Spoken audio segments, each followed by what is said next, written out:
Michael, I guess right from the top, after a good start, the boys had to take one on the chin, and St. Mike's is always a tough club, but tell me about kind of the educational stuff they might take out of having to take one on the chin like this tonight.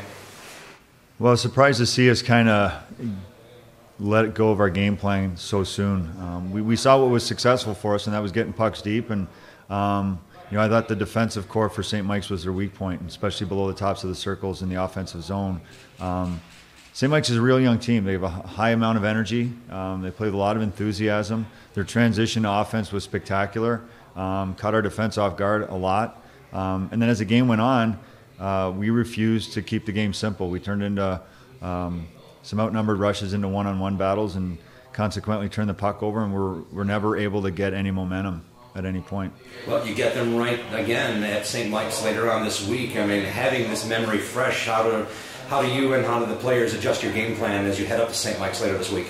Well, we'll identify things from our game, tonight, and try and correct those things, get better in certain areas, and but these games are going to happen. I told them after the game, it's as disappointing as it was. It's not the last time we're going to have this feeling after a game, and having not been on the ice since Thursday's practice, you can tell guys were just overhandling the puck a little slow with their decision making. So I expect after 3 strong practice days, we'll be a little bit better for more duration of the game anyway.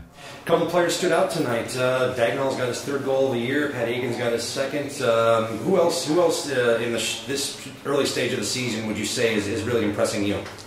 Well, I think Ryan Schmelzer's been our best overall player so far this year. He's been very consistent, strong in all areas of the game. He's really been our leader up front. But Alex has been terrific. I think he's earned more opportunity, and he's thriving on it. He's leading by example of putting work ahead of skill. And, I think on the back end, Sean Federer's given us exactly what we thought. But I think young Tony DeVito has been a bright spot for us. He plays with a lot of poise for a 17-year-old, and only expect him to get better.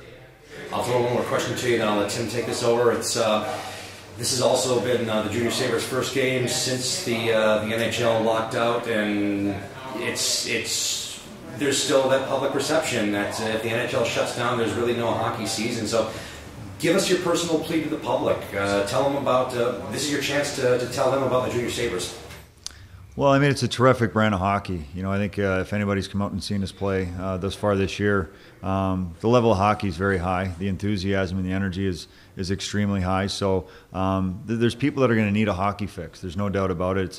It's a game that this city loves to watch and loves to support. And I think the Buffalo Junior Sabres program is a perfect outlet for them, especially with the uncertainty of the National Hockey League and its lockout. So I know these kids in our program would love to have the support of the community. I know we're going to be really getting involved heavily in the community with our kids, and just would love to see our rink get filled up from time to time. I think anytime as an athlete, when you play in front of a large enthusiastic crowd, it only makes the environment, it makes your product a lot stronger. So we're hoping to maybe draw from some of those hockey starving people and get them into our rink.